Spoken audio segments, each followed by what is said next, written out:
آپ سب دوستوں کا شکریہ جی۔ وزیر بلدیات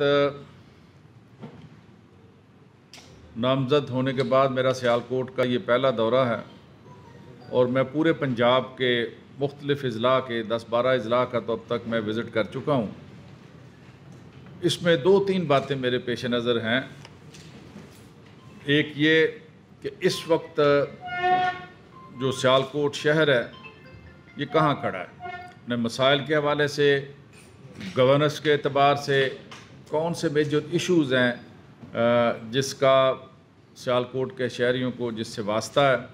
اور ہمارے پاس ان مسائل کو حل کرنے کے لیے کتنے وسائل اویلیبل ہیں۔ نمبر 2 کہ آئندہ بلدیاتی انتخابات وہ فیبروری میں ہونے جا رہے ہیں، اس کی تیاریوں کے حوالے سے جو لوکل ہماری یہاں پر پارٹی کی تنظیم ہے، لوکل قائدین ہیں، ان کے ساتھ تبادلہ خیال کیا جا سکے۔ نمبر 3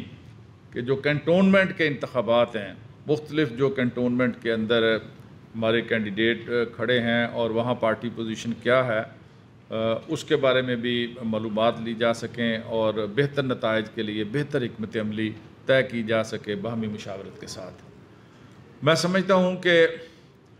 آج کے جو حالات ہیں اس میں ماشاءاللہ پچھلے چند ہفتوں سے پی ٹی آئی کو پے در پے اس طرح کی خبریں ملی ہیں جس سے بتدریج پی ٹی آئی کا گراف جو ہے وہ بلند ہوتا چلا جا رہا ہے۔ کشمیر کے انتخابات میں واضح برتری اور خاص طور پر سینٹرل پنجاب سے جو مہاجرین کی نشستوں پر 90% تک پی ٹی آئی نے کامیابی حاصل کی ہے، اور یہ پی ٹی آئی کے ورکرز کا کمال ہے، یہ عمران خان کے اس ویژن کا کمال ہے، اس سوچ کا کمال ہے اور اس پروگرام کا کمال ہے کہ جس کے اوپر کشمیری عوام نے ان کی آواز پر لبیک کہا ہے۔ اسی طرح سے سیالکوٹ کا جو ضمنی انتخاب ہوا ہے اس میں بھی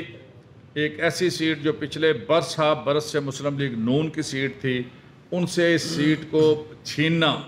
یہ بھی ایک بڑی فتح ہے، اور میں یہ سمجھتا ہوں کہ ان دونوں انتخابات کے نتیجے میں آج اس بات پر مہر تصدیق ثبت ہو گئی ہے کہ میاں نواز شریف کا اور ان کے حواریوں کا جو بیانیہ تھا وہ پٹ چکا، اس کی کوئی پذیرائی نہیں ہے پاکستان کے عوام کے اندر بالعموم، اور خاص طور پر پنجاب اور کشمیر کے اندر لوگوں نے ان کے بیانیے کو مسترد کر دیا ہے، اور وہ جو بلند و بانگ دعوے کرتے تھے اور وہ زبان بولتے تھے